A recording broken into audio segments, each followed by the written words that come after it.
¿Qué se esconde detrás de un proyecto gubernamental para dinamizar la economía a través de la inyección de recursos financieros al torrente del sistema financiero nacional?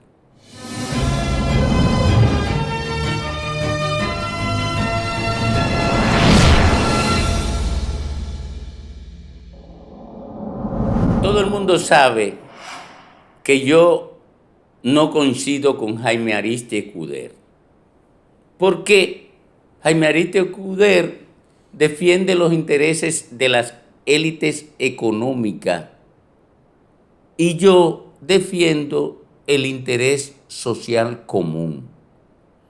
O sea, yo estoy vinculado a la justicia social y él está vinculado a los privilegios económicos y sociales de la sociedad a la que pertenecemos los dos.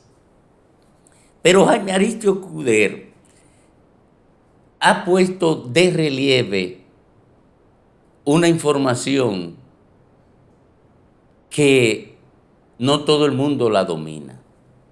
Y hago historia. El gobierno decidió hace un par de meses inyectarle recursos a la economía para tratar de dinamizarla después de la cuasi recesión que se produjo a consecuencia de la medida que adoptó el propio gobierno para cuidarse de que la inflación se le fuera de control. Muy buenas medidas gubernamentales. ¿Por qué? Porque la inflación pone a sufrir mucho a la gente y quienes más sufren con una inflación fuera de control son los más vulnerables.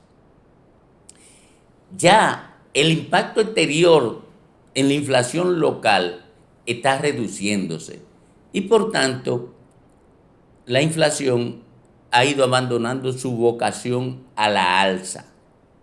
Y el gobierno que está monitoreando esto se ha dado cuenta de ello. Y entonces, como una compensación al retiro de dinero que mediante el aumento de la tasa de interés había estado ejecutando, entonces está liberando dinero. ¿Y cómo lo libera? Bueno, en principio decidió liberar 34,000 millones de pesos del encaje legal de los bancos, devolvérselo a los bancos para que los bancos lo pusieran a circular. Después, el gobierno,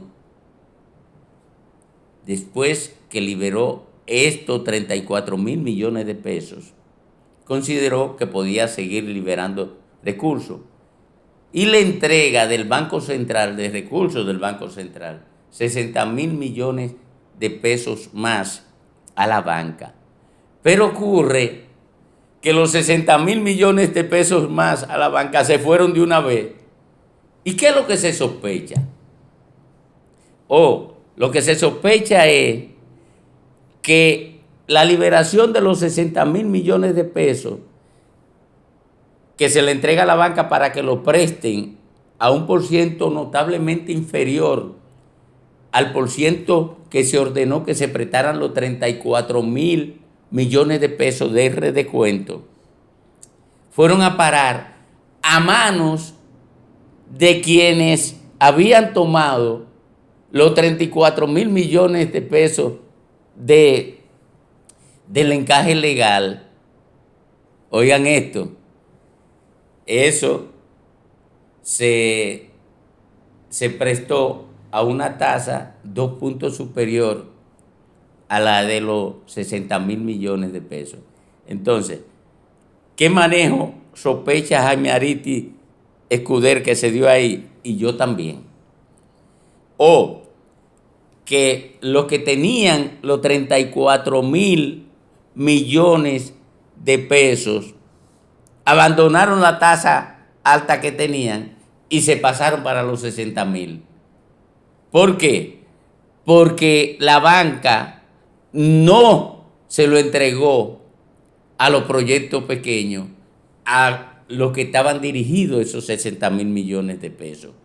Se lo entregó probablemente a los mismos que recibieron los 34, pero para reducirlo. ¿Por qué? Porque se fue de una vez. Se fueron los 60.000 de una vez. Engañaron al Banco Central probablemente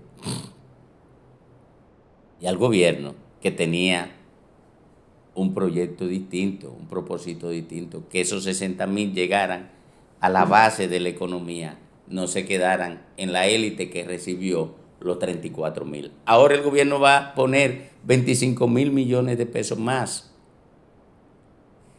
Y uno pregunta, cuidado si fue que el grupo que recibió los 34.000 millones de pesos inicialmente se puso de acuerdo con el gobierno para bajar la tasa de interés de su préstamo mediante el aprovechamiento de una medida financiera que se tomó bajo el relato de que era para dinamizar la economía. Porque entonces no estamos dinamizando la economía, lo que estamos es privilegiando a élites económicas, que este gobierno ha definido demasiada vocación por privilegiar a la élite económica. La inflación, la economía va a seguir estancada, pero esa élite económica recibe dinero más barato de los recursos de todos nosotros, de los que están en el Banco Central, para seguir disfrutando de privilegios, de lo que no puede disfrutar la mayoría de los ciudadanos que son víctimas del estancamiento de la economía. ¿Ustedes me entienden? ¿Me entienden de qué se trata esto? ¿Y por qué yo coincido ahora con Jaime Ariztía Escudero? Porque usted no puede tomar una medida de liberación de 34.000 millones de pesos y después de 60.000 millones de pesos para beneficiar a una élite que no está impactando en el crecimiento de la base de la economía para la incorporación de más gente a ganarse su comida, sino que está beneficiándose de decisiones privilegiadas del Estado Nacional, adoptadas con recursos que son de todos y que deberían ser utilizados en beneficio de todos, no de un grupito.